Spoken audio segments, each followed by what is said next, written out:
Batman. Batman. Okay, welcome back to Adore Cream. I'm back from my break briefly.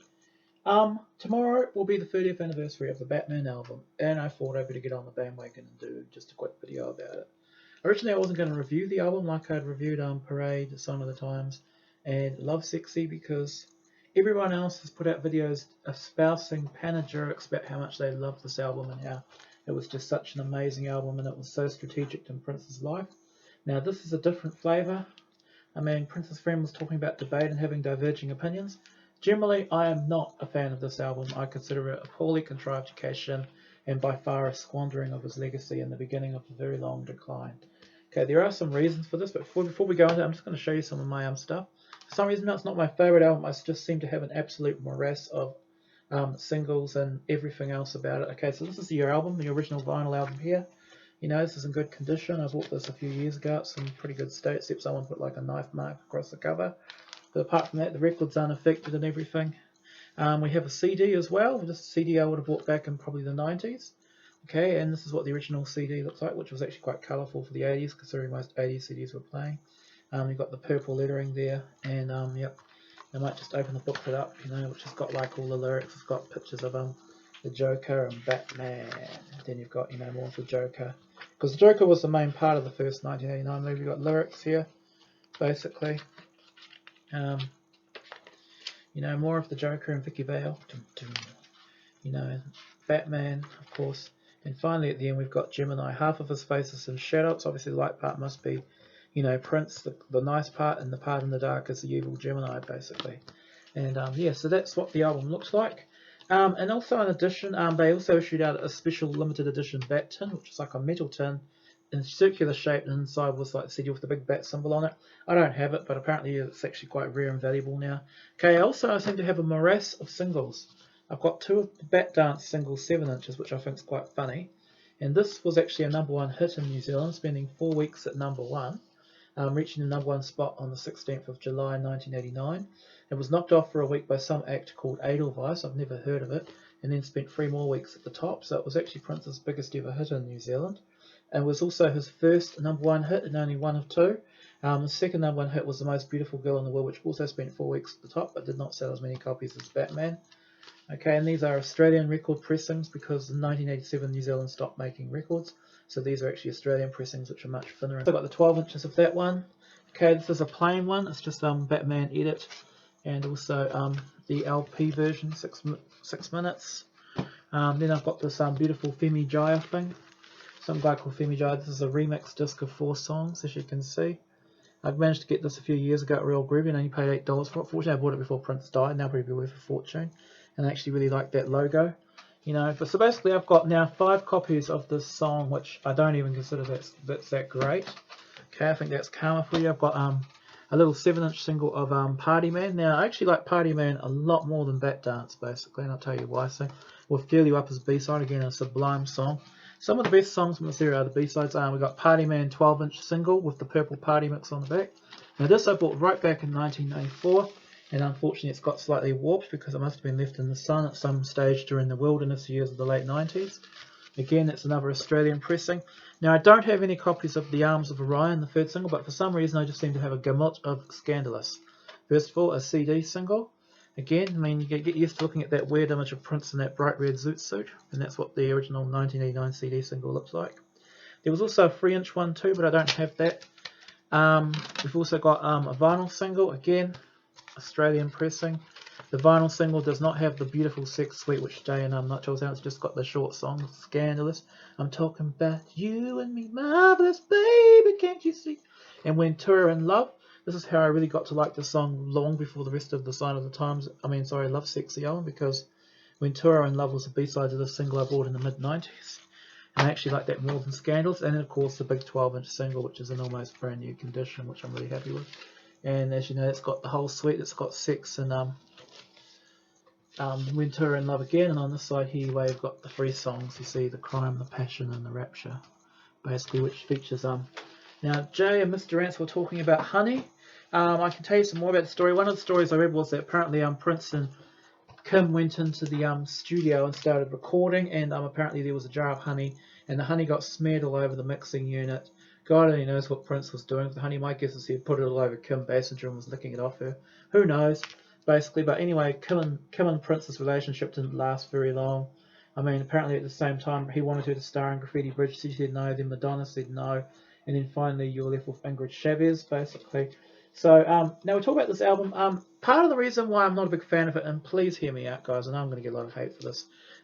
If you look at Prince's record to date so far, every album from For You to Love Sexy basically added something to his canon. Okay, the first 3 albums, and maybe Controversy, have got some fillers on them, but he was still learning his craft. But the period, Dirty Mind right through to Love Sexy, is flawless. I mean, every album was magnificent. Every album enhanced Prince's genius, and definitely starting with 1999 onwards, there's no filler. I can happily say that between all the songs from 1999 right through to the end of Love Sexy, including the Black Album, there is no filler at all. Not even with the B-sides, there's no filler. Every song is meticulous and belongs there. Now with Batman, that changes. If you look at Prince's 1980s album, we're not going to include Graffiti Bridge, even though it's from 1990, it has 80 songs. And to be honest, if we were going to include Graffiti Bridge with all of them from Dirty Mind onwards, Graffiti Bridge is actually better than this, I think. Because some of the highlights on Graffiti Bridge, like, Joy and Repetition, The Question of You, which were recorded in 86, 87, are absolutely magnificent songs. And there's only one song on this album I'd consider magnificent. There are 3 more which I consider very good songs. There's 2 which I consider very mediocre songs, and then there's 2 which are just absolute crap, basically. And that is the reason why, for the first time ever, Prince let the quality control go. You listen to this album, there's nothing new or innovative sounding on it. It just sounds like your standard late 80s dance music, like S Express, Inner City, anything those guys could have done. And it's just based, I mean, take the lead off single, Bat Dance. It's all right overall. It's not a bad song. It's one of the songs I definitely put in the very good category. But all it really is at the end of the day is just a collection of samples and looping. There's some very good guitar solos. I will admit that guitar solo is amazing. The part where he's shaking his head around everywhere. I'd actually love the jangly guitar was going, and the part going, it's the Batman, Batman. He does that harmony voice, the Batman, and it's got the Joker talking over it. But really, it's a collection of samples. I mean, Sign of the Times, Kiss, When Doves Cry, Little Red Corvette. It is not. And people rave about this because, and I think again, like what Prince said during the Purple Rain era, oh yeah, I'm digging it because it's a hit. And people only dug Bat Dance because the song was a massive hit. And realistically, it was a hit because Batman the movie, the first Batman movie since basically the camp animated series of the 60s, was such a massive hit. Anything that had the Batman touch on in 1989 was just going to turn into gold, basically. People go onto a record shop in 89, they're wearing their Batman t-shirt, and then they see that, they're going to buy it, of course, naturally. Because Batman also became Prince's first #1 album since Around the World in the Day in the States. And around most of the world, like I said, Batman was a #1 hit in America. It was a #1 hit in New Zealand. It also got, I think it got to #1 or 2 in Australia. And it was definitely a #2 hit in Britain. It was kept out of the charts. I don't know, there's some crap in Britain like Jive Bunny or something that kept it out of the #1 spot. You know what our British friends are like? They absolutely just love their novelty music, basically. And of course, unfortunately, when there's a novelty song doing the rounds in Britain, any really good song from anywhere else is just not going to have a bloody chance, basically. So that's basically, Bat Dance was just a massive hit. But overall, the album is patchy. If you compare all the 80s albums, you line them up, Dirty Mind right through to this one, you've got like 8 albums that are on a line, which is magnificent. Black Album, not quite as much. Okay, of course, the 8 albums at the top are Dirty Mind, Controversy, 1999, Purple Rain, Around the World in a Day, Parade, and Sign of the Times, and Love Sexy. Then Black Album's a bit below them, and then way below them is Batman, basically. And also another reason too why I'm not really such a huge fan of this, and this is actually a problem I have, is that it's the whole superhero thing. I've never been a fan of comic book superheroes. I know that they are massive big business, especially in the States. You think I'd be the standard type of Star Trek nerd, but I'm not. I've just had no time for science fiction. I just can't get into it. I kind of like Star Wars because I love the level of special effects and the scenery, but I've just never got into that stuff. I've never been a fan of Spider-Man or anything like that. I like real-life superheroes, basically. And the third reason why I'm not such a massive fan of this album is because I just don't really consider it. I've just considered that most of Prince's best albums are the ones he's spent ages and ages working on. As you'll see, Controversy and Dirty Mind aren't quite as good as the rest because they were recorded quickly, but as you found in my 1999 series, Prince spent ages recording 1999, and it sounds like it. Same with Purple Rain and all his other albums. And I mean, with Parade, Sign of the Times, and Love Sexy, he took ages to. Okay, maybe not Love Sexy, but Love Sexy had this unique combination running through it. But still, I mean, this album was recorded in 6 weeks, and like most early Prince albums, which usually were recorded over a period of several months, sometimes the music was several months old when he recorded it. This was recorded between March and May of 1989 and released on June the 20th of 1989. These songs were recorded very quickly and in a hurry, and considering at the same time too, Prince was actually just finished touring the Love Sexy tour in Japan. And apparently on the way back from that, he stopped in at the studios, and the people producing Batman basically said, look, we want you to do a soundtrack for the movie, but we also want to use the songs 1999 and Baby I'm a Star, because those songs would definitely feed the ego of the Joker, who was like the main villain in the movie. And Prince said, nah, I can do you one better. I'll make you a whole brand new album. And of course, well, they weren't so keen, but they said, okay, whatever. And of course, Prince gave them, originally they were going to put Dance with the Devil on the album, and that's the sad thing. If Dance with the Devil was on this would have probably been a meticulous album. But they decided that song was too dark. And another thing I'm disappointed about too is that Prince had this character concept called Gemini. And I mean, looking at him, it was a mark. We had painted up, He had his lips were like red, and like his left side of his face was purple, which was the evil part Gemini, and the right side was white, which was the innocent part Prince. And Gemini was like a villain and like half Batman, half Joker basically. And they could have written him in the movie, because the only time you see Gemini is during the Party Man video. And I mean, that's amazing, the water gets poisoned, everyone's dead, and then Prince goes, okay, ha, ha, ha, ha, ha, ha, ha. That is funny. And I think one of the best things about the whole Batman project is all the videos are amazing. I love the videos on these songs. I mean, Bat Dance is amazing. It just shows him, he just looks absolutely demented with his long hair and berserk, just banging all these organs and running around this dark room with a cape on and the full Gemini makeup. It's just amazing. Then you got the guitar solo where he's shaking his hair everywhere. It's just so cool. And then Party Man, I mean, the whole story, you just have to watch it. It's almost like the part of, trust and joke, he's throwing all the money out to the audiences and then they all die basically. Prince does the same shit by making all these people drink this punch, which is poison, and they all fall down dead, and then Prince starts laughing. And it's just great. And that's yeah. So that's probably the best part about it, those videos. The videos are hilarious. So anyway, basically he gave him the soundtrack, and of course, they put it with the movie, and if you watch the Batman movie, you'll hear a lot of Prince's music running through it. But there was also a second soundtrack, which was like the original score, and that was by Danny Elfman. And that didn't do as well, but that was also kind of the Batman soundtrack. And finally, the fourth and worst thing I don't like about this album is the fact that it got tangled up in all sorts of crazy copyright at the time. As you can see, compared to all the other Prince albums of the era, the Paisley Park logo was out, with the triangles and everything. If you look at any Batman themed merchandise, you'll see it's got the standard generic Warner Brothers label. Why? Because this was not a Paisley Park release. This is all done through Warner Brothers, basically.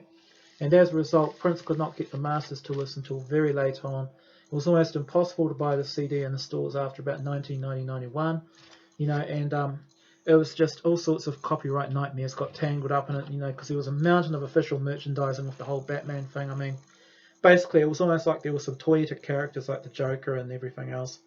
And of course, in the second movie, you had the Penguin, and then you had Catwoman and all these other things. So it really was a bit of a nightmare, marketing-wise. So that's the whole story. And basically, of course, only 3 songs actually date from before 1989.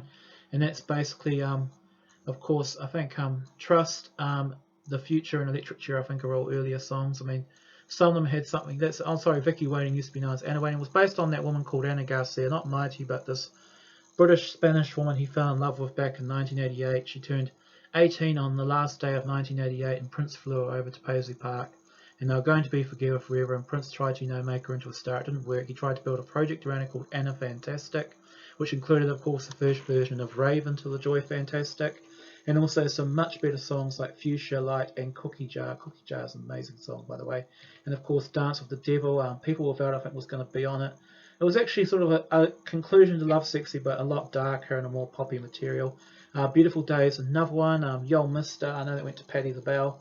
But none of these songs saw the light of day because of this mediocre Batman stuff. Now, quickly, I'm just going to review this album because we're already up to 15 minutes, I noticed.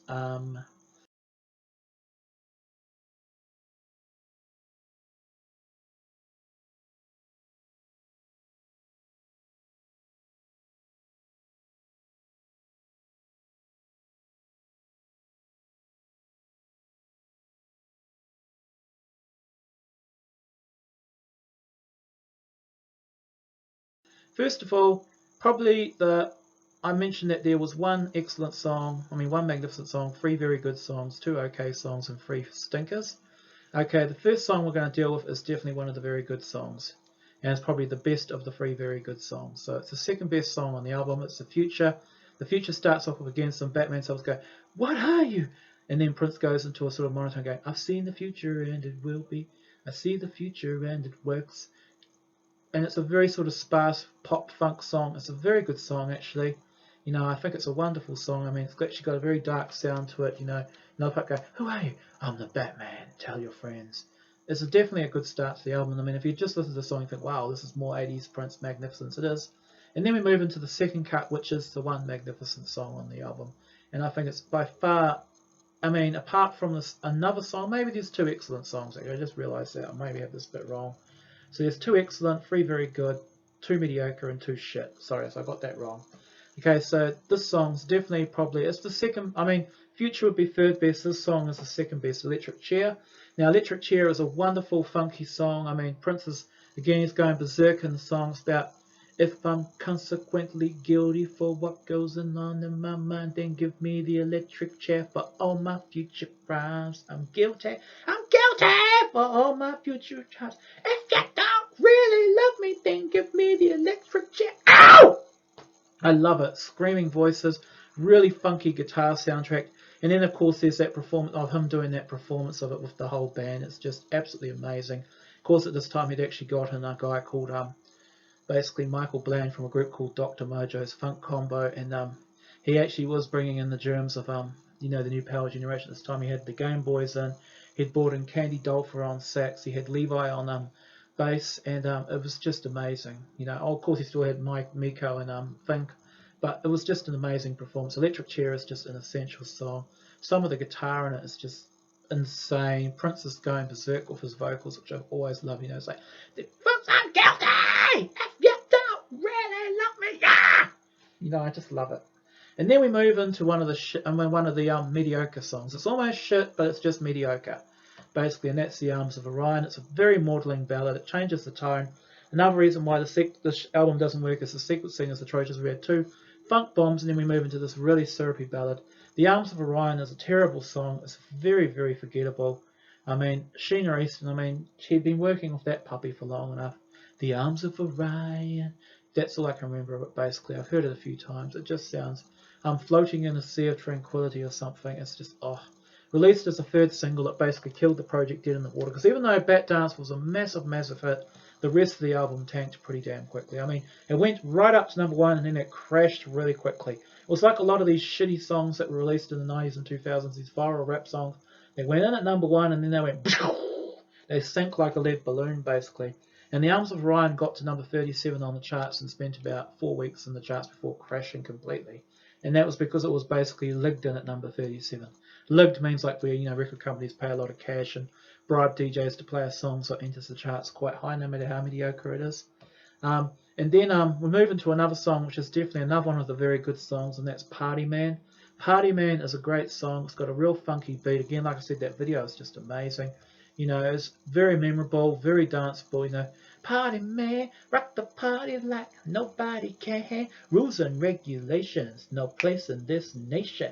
And again, it starts with a funky line going, "Gentlemen, Lawrence, are you ready? Let's begin." And you hear the beat. Ow, what? It is funky. I do like Party Man.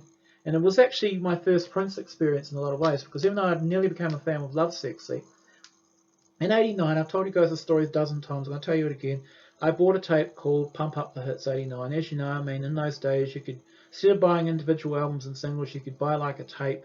All the record companies would club together and put a tape of like 15, 20 songs, usually songs that had been a hit a few months ago, and then they'll just put them all together on one tape, and normally, for economy's sake, many songs would be faded out before they'd finished, basically, because you're cramming like 8 or 9 songs on a 45-minute tape, basically. And this particular album, I bought it because of the song Pump Up the Jam by Technotronic. Pump up the jam, pump it up, pump it, pump. Do, do, do, do, do. That type of dance music was just coming in late '89. It was more of a 90s thing, and I had to have it. But on the B-side, I remember Party Man was on it, because Party Man was a moderate hit. It didn't do back dance numbers. It got to about number 17, and it got to the teens most around the world. It was a big enough hit, but it wasn't so big that it cemented the album much further. But I remember liking Party Man then. It was probably so it was effectively the first Prince song I ever bought, pretty much, because of this cheap tape, Pump Up the Hits '89. Maybe you Kiwis have heard of it. It's got like a very colourful cover. It's got songs like that Nina Cherry song, Kisses in the Wind, Bobby Brown, We've Got to Take Control, the Ghostbusters song, all that sort of funky late '89 stuff. I think there was a Fine Young Cannibal song. I mean, oh my God, I have some reason that a New Flame by Simply Red. I can't stand why, because that song is not funky, So that's Party Man, and now we move into basically one of the really one of the other mediocre songs is Vicky Waiting.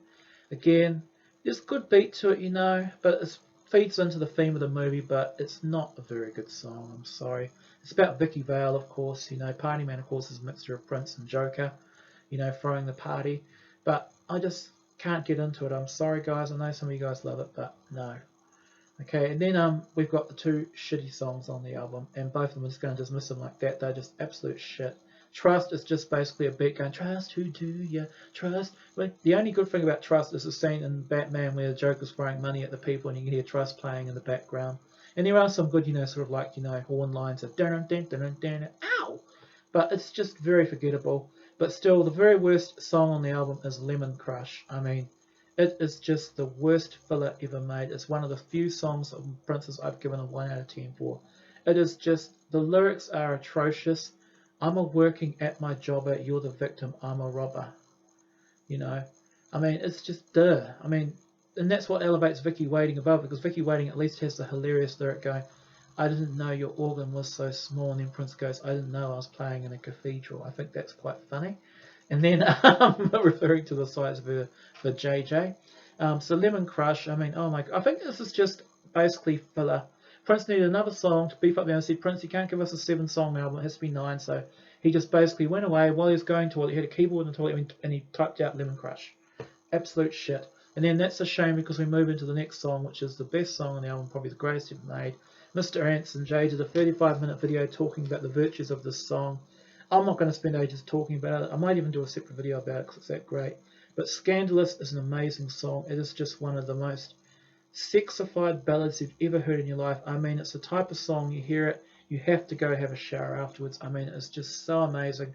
Prince's falsetto just soars and soars and soars. You almost think he's going to burst. It's like, scandalous, I'm talking about you and me, marvelous baby, baby, can't you see? You're everything I ever wanted, you're everything you ever need, 'cause tonight, baby, I'm going to be your fantasy. No! I can't even do it, but it's just amazing. I mean, it's Do Me Baby, Ventura in Love, Insatiable, International Lover, all those songs just mixed up into a fucking blender. It's amazing. I mean, it is just, it basically turns this album from basically being the Rainbow Children into something a bit more mediocre, like say Chaos and Disorder. It is an incredible song. There's 2 versions. The short version, which you hear on this album and on the 7-inch singles I showed you, which is basically the one where he's doing the vocals. And then you've got the drawn out Scandalous Sex Suite, which is what appeared on that those extended singles I showed you. And that's the one with Kim Basinger. That's the one with all the honey and the part where it goes, so, how do I look? And he goes, overdressed. And then you hear this like, really sexy sort of boudoir music playing. And it's like them talking, go, oh, yes, oh, yes. And that's where they're smearing the honey all over the console and each other. And don't ask me how Prince is eating it up off her, but apparently the next day the keyboards were nearly destroyed because there was honey that got into all the seams and everything. And apparently Prince and Kim spent quite a long time in the shower trying to wash it all off. And I don't know, but it's just, this song is just the story, the notoriety, and just the amount of lust. And the part where it goes, I'm going to be your fantasy. Ow! I just love it. And then finally, last song on the album, we've got Bat Dance, and I've already discussed Bat Dance. Basically, it's a lot of samples. It's a very funky collection of samples, though. It's got the guitar solo, and it's got the it's the Batman. You've got that jangly bass in it. And Batman. It's just hilarious. It's not that great, but it's not bad. So that's the Batman album. I'm not going to do 7 videos about it like I did with Love Sexy. There wasn't a Batman tour, basically. Like I said, there were a couple of appearances. I mean, Prince did do that appearance on that TV show. I think it was either Saturday Night Live or fucking Arsenio Hall or something. I can't even remember, I think it might have been Arsenio. But it was well promoted. It was a big hit. I mean, it did the job, though, because after Love Sexy, as great as Love Sexy was and as vicious was, it actually lost money. I mean, the Japanese tour helped out a bit, but Prince was nearly broke. Batman made him squillions of dollars. It was his biggest selling album since Purple Rain. As great as all the late 80s music was, it did not sell. And basically, Prince would not have a hit the size of Batman again until Diamonds and Pearls. And even then, I mean, after Diamonds and Pearls, that was it, basically. But Batman really did restore his stock. I mean, he became a known personality of 89. As you know, 89, in my opinion, was one of the worst years for music, basically. The only good things about 89 was this and Madonna's Like a Prayer album. It was just like the 80s were just sounding too long in the tooth, and it was just before the 90s got started. And of course, 1990, let's face it, it was much better. It was the rise of Milli Vanilli. I suppose Milli Vanilli was 89 too. That's what I was listening to in 89 was Milli Vanilli and Bobby Brown and that type of stuff. And I think it's just sad, really, because I like the album. I will say I like it. It's a 7 out of 10. No, maybe a 6 out of 10 album for me, but it's not Love Sexy. It's not, Sign of the Times. It's not even Graffiti Bridge, basically. But there's my take on Batman. I've jumped on the bandwagon. And I mean, of course, I totally respect you if you love Batman, because I know, especially, Mr. Ants and Jay, I know both you guys got into Prince with Batman. And of course, I know that with like Prince's Friend, I know it was kind of Graffiti Bridge and Diamonds and Pearls that sealed the deal for you. With me, it was definitely Diamonds and Pearls, and of course that old tape copy of Purple Rain I found. But I just don't think it deserves the amount of hype it gets. I mean, you don't hear these same people just raving about some slightly better albums. But still, Batman did its job. The main thing it did right, and all of you agree with me, was the fact that it definitely got a new generation of people into Prince. Prince had already scooped up lots of fans during the 1999 Purple Rain era. Some of them were getting bored. Along come Batman, that got them back. And also a lot of people my age, like early mid-40s, we got into Prince with the Batman album, basically. And and of course, after Batman, they had a bit of money. They went out and realised that, wow, before Prince recorded Batman, he recorded a lot of much better stuff.